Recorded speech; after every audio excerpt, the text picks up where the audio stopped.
जय श्री कृष्ण। आज का विषय है गोवर्धन पूजा, जिसे हम अन्नकूट भी कहते हैं। अन्न का अर्थ होता है अनाज और कूट शब्द का प्रयोग किसी वस्तु को अधिकाधिक रूप में व्यक्त करने के लिए किया जाता है। जैसे उस व्यक्ति के अंदर कूट कूट कर नीति भरी है। यहाँ कूट कूट कर नीति का अर्थ है, भाव है, उस व्यक्ति के अंदर एक से एक सुंदर नीति भरी है, अर्थात अधिकाधिक नीति भरी है। इस प्रकार अन्नकूट का शाब्दिक अर्थ हुआ कि अधिकाधिक अन्न का भंडार। अधिकाधिक अन्न का भंडार धन वैभव एवं सुख का प्रतीक है। तो धन वैभव एवं सुख को प्राप्त करने के लिए गोवर्धन पूजा के दिन गोवर्धन पर्वत को धारण करने वाले गिरधर भगवान श्री कृष्ण का पूजन करना चाहिए। भगवान श्री कृष्ण को विविध पकवानों से भोग लगाना चाहिए। ऐसी जनश्रुति है कि गोवर्धन पूजा के दिन भगवान को 56 प्रकार का भोग लगाया जाता है। गोवर्धन नाम का एक पर्वत है जिनकी पूजा भगवान श्री कृष्ण एवं सभी ग्वाल बालों ने की थी।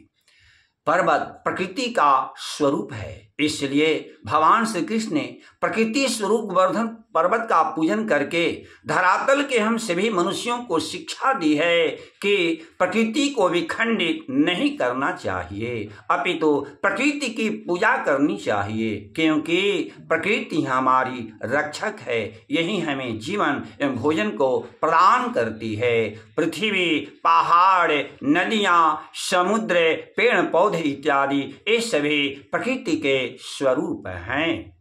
गोवर्धन पूजा के दिन भगवान श्री कृष्ण का अतिशय प्रिय गौ का भी पूजन करना चाहिए, क्योंकि गौ हमारी पूज्य माता है। जैसे माता अपने बच्ची का पोषण करती है, ठीक उसी प्रकार गौ माता भी अपने दूध से हम सभी प्राणियों का पोषण करती है। वेदों में गौ माता को लक्ष्मी का रूप बताया गया है। जैसे लक्ष्मी के प्रसन्न हो जाने पर घर में सुख समृद्धि का आगम हो जाता है, ठीक उसी प्रकार गौ माता के भी प्रसन्न हो जाने पर घर में सुख समृद्धि का आगम हो जाता है।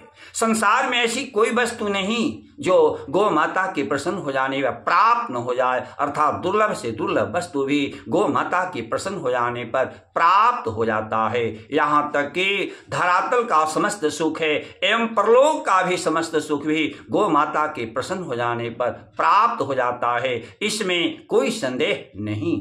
इसलिए गौ माता का नित्य दर्शन करना चाहिए, नित्य सेवा करनी चाहिए, गौ माता को नित्य प्रणाम करना चाहिए। नमो ब्रह्मण्य देवाय गो ब्राह्मण हिताय च जगद्धिताय कृष्णाय गोविंदाय नमो नमः, गोविंदाय नमो नमः। जय भगवान श्री कृष्ण, जय गौ माता।